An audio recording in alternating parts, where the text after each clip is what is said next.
Assalamualaikum warahmatullahi wabarakatuh. Apa khabar aku punya subscriber semua? Diharapkan korang berada dalam keadaan sihat walafiat bersama dengan keluarga.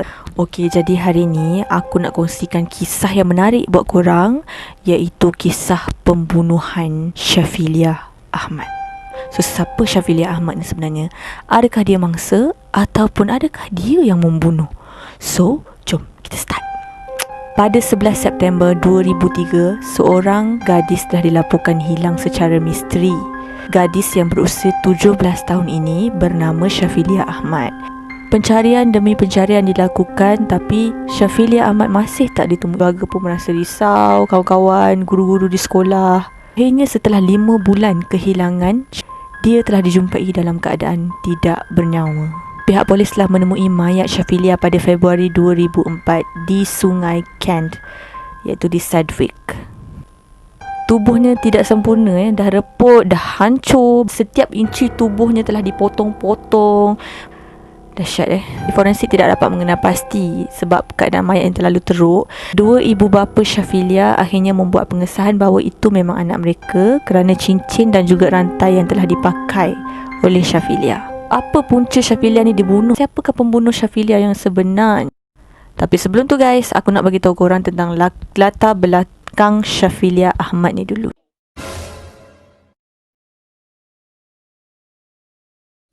Syafiliah Ahmad ataupun nama sebenarnya Syafiliah Iftikhar Ahmad telah dilahirkan pada 14 Julai 1986.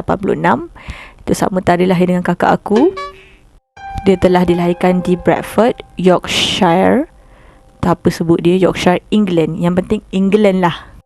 Walaupun telah menetap di England dalam jangka masa yang lama, tapi hakikatnya gadis berusia 17 tahun ini telah dibesarkan oleh ibu bapa yang berasal daripada Pakistan. Ibu bapanya bernama Iftikhar Ahmad dan ibunya Farzana Ahmad.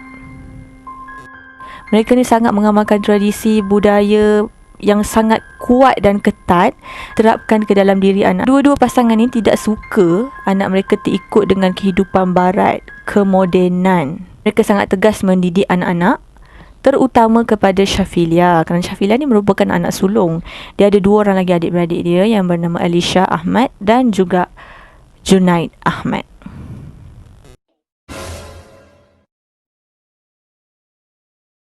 Dia bersekolah di Great Sankey High School dan merupakan seorang pelajar grade A yang sangat bijak, sayangi oleh guru-guru, juga rakan-rakan dia. Dan juga di sekolah dia dikenali sebagai Syaf. Ini seperti gadis remaja yang lain juga, suka bergaul, suka berkawan, beramah mesra dengan kawan-kawan. Bagi aku itu satu sifat normal lah yang ada pada setiap gadis remaja berusia lingkungan 16-17 tahun. Di kehidupan Syafiliah yang sebegini sangat ditentang oleh kedua ibu bapa dia. Satu hari, apabila Syafiliah ni dia tengah lepak dengan kawan-kawan dia, Farzana dan juga Iftikhar ni dia dah ada dalam kereta dah. Bila dia tengok anak dia berbual tu, Iftikhar turun daripada kereta dan terus marah anak dia, heret anak dia masuk dalam kereta. Dia dah tak boleh bebas macam orang lain dah. Kalau kita masa sekolah dulu boleh lah kita nak pergi minum, makan mi celup ke. Ingat lagi mi celup kat T sekolah rendah dulu. Tapi bagi Syafiliah Ahmad ni keadaan berbeza, kerana lepas waktu sekolah ayah dia dah tunggu dah dekat depan sekolah. Dah tak boleh nak pergi mana-mana dah. Mungkinlah kerana tekanan yang telah dihadapi, beberapa kali telah melarikan diri daripada rumah dan dia telah menginap di rumah kawan dia. Kerana bencinya Farzana Ahmad ni terhadap budaya dan juga tradisi kebaratan, dia pernah menggelar anaknya sebagai pelacur hanya kerana anak dia telah mewarnakan kuku dan juga dye rambut. Tu je. Jadi kedua pasangan ni, bila dia orang mendapati Syafiliah ni degil, tak mau ikut cakap, terus mengurung Syafiliah dan tidak membenarkan dia keluar daripada rumah. Even pergi sekolah pun tak boleh. Dia bertambah tertekan lah Syafiliah duduk dalam bilik tu. Dan ini dapat dibuktikan dengan penulisan poem dia. Betul ke aku sebut poem? Dia telah menulis beberapa poem dan juga surat. Dia menulis I feel trapped. Maksudnya dia berasa terperangkap dengan keadaan di rumah. Di setiap isi surat dia tu, dia tak pernah cakap dia benci ibu bapa dia. Dia sayang ibu bapa dia, cuma dia rasa dia tidak disayangi dan tidak dipedulikan. Dan mereka tidak memahami apa sebenarnya seorang remaja inginkan, kerana dia juga merupakan seorang remaja biasa. Farzana ni dia pernah memberikan pil tidur kepada Syafilia, membuatkan Syafilia ni tidak sedar apa yang berlaku sebenarnya. Dia dengan suaminya Iftikhar pulang ke Pakistan dan mengahwinkan Syafilia dengan lelaki yang jauh lebih tua daripada dia, 2 kali ganda lebih tua. Bayang kalau nak kahwinkan dengan lelaki yang tua macam tu. Kalau aku jadi Syafilia, abang, aku tak nak. Lainlah kalau lelaki tu handsome macam Syaruhan.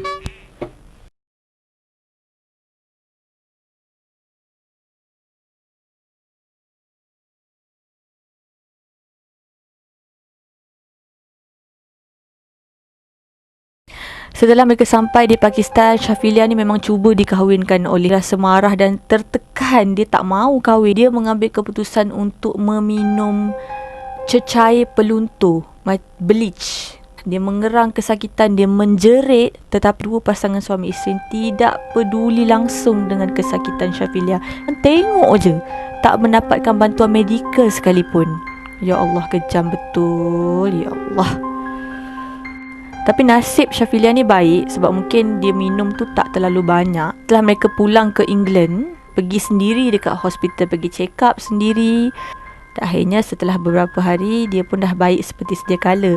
Tapi dia tetap juga dengan kehidupan dia. Pada satu hari, Syafilia ni dia pulang ke rumah setelah keluar dengan kawan-kawan.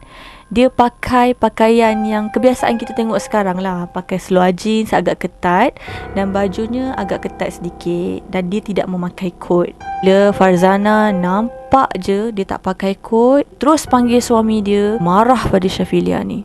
"What's your coat?" Dia tanya. "Mana kot? Kenapa pakai macam ni?" Bila dia melawan ibu dengan ayah dia, Iftikhar ni pergi ke dapur, dia ambil plastik bag. Kau nak tahu dia buat apa dengan plastik bag tu? Dia tekuk muka anak dia sendiri.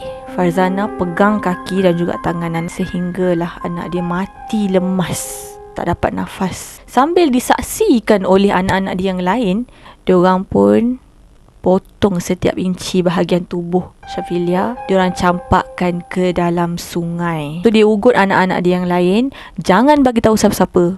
Kalau bagi tahu siapa-siapa, nasib yang sama akan menimpa korang pula." Bayangkan ya apa perasaan anak dia orang tengok sendiri ibu dengan ayah bunuh kakak dia.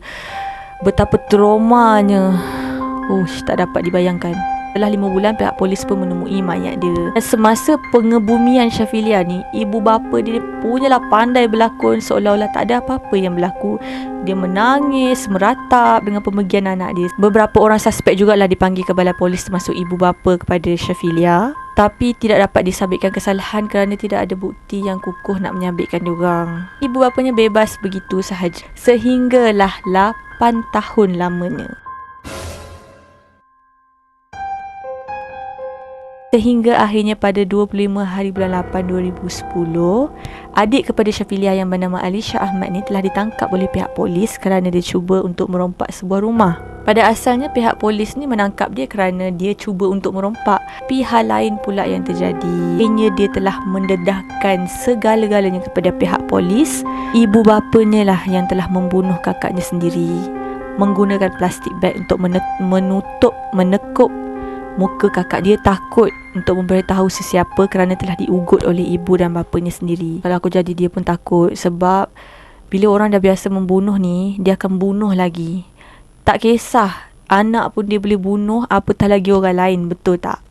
Setelah pengakuan telah dibuat oleh Alisha Ahmad, akhirnya pihak polis telah menangkap kedua-dua pasangan suami isteri ini. Her mother Farzana Ahmed has for the last 8 weeks denied her eldest daughter suffered any violence at home before she disappeared 9 years ago. But jurors trying her and husband Iftikhar were today told of a significant development in the trial. Semasa dia soal siasat, macam biasalah kedua-dua ni memberikan beribu alasan. Diorang tidak mengaku sekeras-kerasnya mereka yang telah membunuh anak mereka. Dia tak mengaku apa yang diorang buat. Bila pihak polis tanya betul ke dia yang telah memaksa Alisha ni untuk berkahwin, diorang cakap tidak, mereka tidak memaksa, itu atas kemahuan Alisha sendiri. Dan akhirnya pada 3 Ogos 2012, mereka berdua telah didapati bersalah dan dijatuhkan hukuman penjara selama 25 tahun. Sepatutnya seumur hidup guys, bukan 25 tahun. Kejam ni. Tapi anak-anak dia yang kedua, yang 2 orang tadi tu sepatutnya berasa bernasib baik kerana terlepas daripada cengkaman ibu bapa yang kejam ni. Boleh menjalankan kehidupan normal seperti biasa. Tapi nasib tak menyebelah Syafilia dengan apa yang telah menimpa dirinya. Ini sedikit info tambahan pada korang. Iftikhar Ahmad sebelum berkahwin dengan isterinya Farzana, dia telah mengahwini seorang wanita Danish yang bernama Vivi pada tahun 1980-an dan mempunyai seorang anak lelaki bernama Tony. Ikut pengakuan Vivi ni, dia cakap Iftikhar ni merupakan seorang yang open-minded, suka disco, suka bergaul, suka berbual dengan orang. Sikapnya tu sangat berbeza dengan Iftikhar yang telah membunuh anak perempuannya sendiri. Jadi aku tak tahulah, mungkin sebab dia dipengaruhi oleh isterinya Farzana ataupun macam mana. Tapi aku percaya sangat dengan kata-kata suami cerminan isteri dan isteri cerminan suami. Sebab itulah penting untuk kita cari jodoh yang baik-baik, ya. Okay guys, itu saja yang aku dapat kongsikan dengan korang. Kalau korang ada info tambahan tentang Syafilia Ahmad, korang boleh komen dekat bawah dan juga boleh share dengan aku lah. Tapi jangan lupa, kalau korang suka video ni, korang boleh like, share and subscribe video ni, ya. Okay, kita jumpa lagi di next video dengan info-info dan juga cerita-cerita yang lebih menarik lagi. Okay, bye.